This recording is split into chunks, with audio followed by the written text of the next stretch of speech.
Hello दोस्तों, ये प्रश्न मुझे हर पेशेंट पूछता है कि डॉक्टर हम आईवीएफ के लिए जाएंगे, ये ट्रीटमेंट करेंगे, इतना मेहनत करेंगे, इतना एक्सपेंस करेंगे, तो हमारा आईवीएफ हम ज़्यादा सक्सेसफुल कैसे बना सकते हैं? ऐसा हम क्या कर सकते हैं जिससे हमें आईवीएफ में 100% रिज़ल्ट मिले? मैं हूँ डॉक्टर पार्थ वाविशी और आज हम बात करेंगे हम आईवीएफ को 100% सक्सेसफुल कैसे बना सकते हैं। तो आईवीएफ एक कॉम्प्लेक्स प्रोसेस है, लाइफ क्रिएशन का प्रोसेस है, तो इसमें आप जितने हेल्दी है इतना बेटर रहेगा। तो एज अ पेशेंट आप अपने डाइट पे फोकस करो, जैसे हमें विटामिन्स, मिनरल्स, एंटीऑक्सीडेंट्स ज़्यादा लेना है, जिसके लिए हरी सब्जी और फर्टिलिटी सुपर फूड्स जैसे टमाटर और अनार आप ज़्यादा ले सकते हैं। उसके अलावा नट्स है, इसमें ओमेगा 3 ज़्यादा है, तो पिस्ता, अखरोट, बादाम ये सब आप ज़्यादा मात्रा में लीजिए। ऐसी नेगेटिव खुराक में से मिलने वाली भी चीज़ होती है जो आपको अवॉइड करनी चाहिए। सारी रिफाइंड चीज़ जैसे कि शुगर है, मैदा है, वाइट राइस है, ये सब आपको अवॉइड करना चाहिए। अगर आपको कोई हैबिट है जैसे कि तम्बाकू, स्मोकिंग, ड्रिंकिंग, तो उसे आपको कम्प्लीटली स्टॉप कर देना चाहिए। तो ये सारी चीज़ करने से आपके एग और स्पर्म की क्वालिटी इम्प्रूव हो सकती है। एज अ पेशेंट आपके लिए सबसे इम्पॉर्टेंट डिसीजन है अच्छे क्लिनिक का पसंदगी। तो आप ऐसा क्लिनिक पसंद कीजिए जहाँ पे डॉक्टर्स और एम्ब्रियोलॉजिस्ट का एक्सपीरियंस ज़्यादा है, स्किल लेवल ज़्यादा है। ये सबसे इम्पॉर्टेंट चीज़ है आपके रिज़ल्ट के लिए। जहाँ पे रिज़ल्ट है, एथिक्स है और ट्रांसपेरेंसी है, वो क्लिनिक का पसंदगी करने से आपका सक्सेस रेशियो काफ़ी बढ़ सकता है।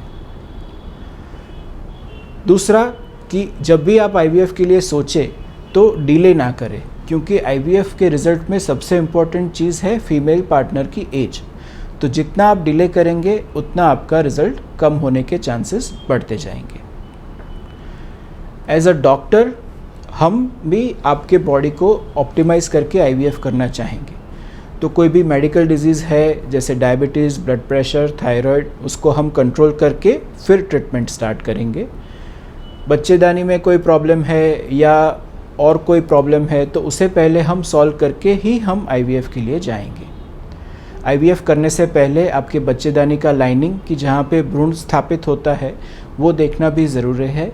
वो सोनोग्राफी में सब ठीक है तो डायरेक्टली हम स्टार्ट कर सकते हैं, और कुछ प्रॉब्लम है तो उसके अंदर दूरबीन से चेक करके, हिस्ट्रोस्कोपी से उसे देख के करेक्ट करके हम ट्रीटमेंट के लिए आगे बढ़ना चाहेंगे।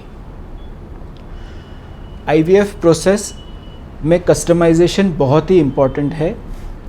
आईवीएफ के बहुत सारे प्रोटोकॉल्स भी है, आईवीएफ में बहुत सारे इंजेक्शंस के टाइप भी है।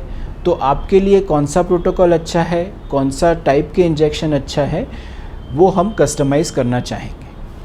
तो ये भी एक इम्पॉर्टेंट चीज़ है कि वन साइज़ से अगर हम ट्रीटमेंट करते हैं तो कहीं ना कहीं हमारा ट्रीटमेंट में प्रॉब्लम्स आते हैं। तो जो पेशेंट का नीड है उस हिसाब से कस्टमाइज्ड आईवीएफ करना बहुत ज़रूरी है। रिज़ल्ट इम्प्रूव करने के लिए टेक्नोलॉजी भी हमें बहुत हेल्प कर सकती है। तो जो फर्टिलाइजेशन मतलब कि निषेचन है, दो बीज मिलने की प्रोसेस है, उसमें स्पर्म के सिलेक्शन के लिए हम पिक्सी टेक्निक यूज़ कर सकते हैं कि जिसमें नेचुरली मैच्योर स्पर्म है जिसका डीएनए अच्छा है वही स्पर्म सेलेक्ट होते हैं।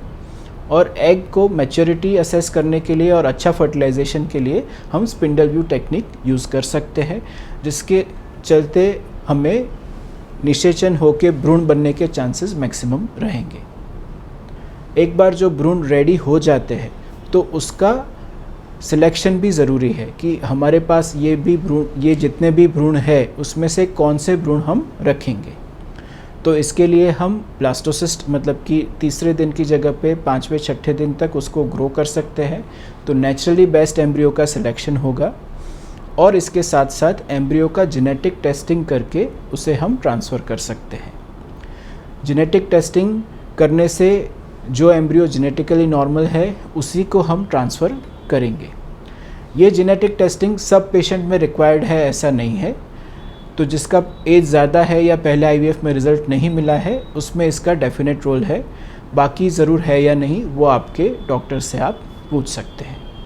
जब एम्ब्रियोज़ रेडी हो जाए तब उसको ट्रांसफ़र करने के लिए भी हमारे पास ऑप्शन है कि उसे हम फ्रेश ट्रांसफ़र करें या उसे फ्रीज़ करने के बाद ट्रांसफ़र करें।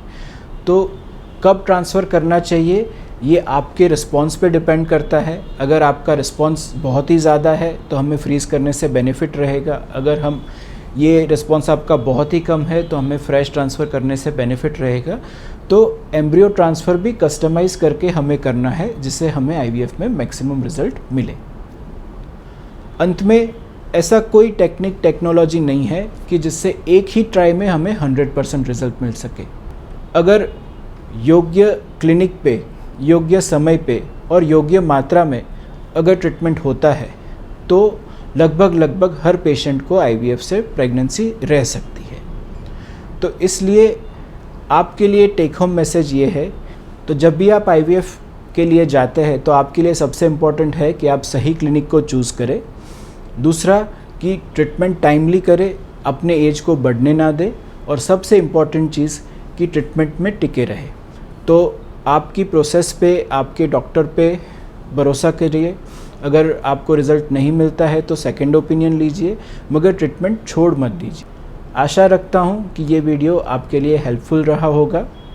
ऐसे मोर इन्फॉर्मेटिव वीडियोस के लिए वीडियो को लाइक करें और चैनल को सब्सक्राइब करें।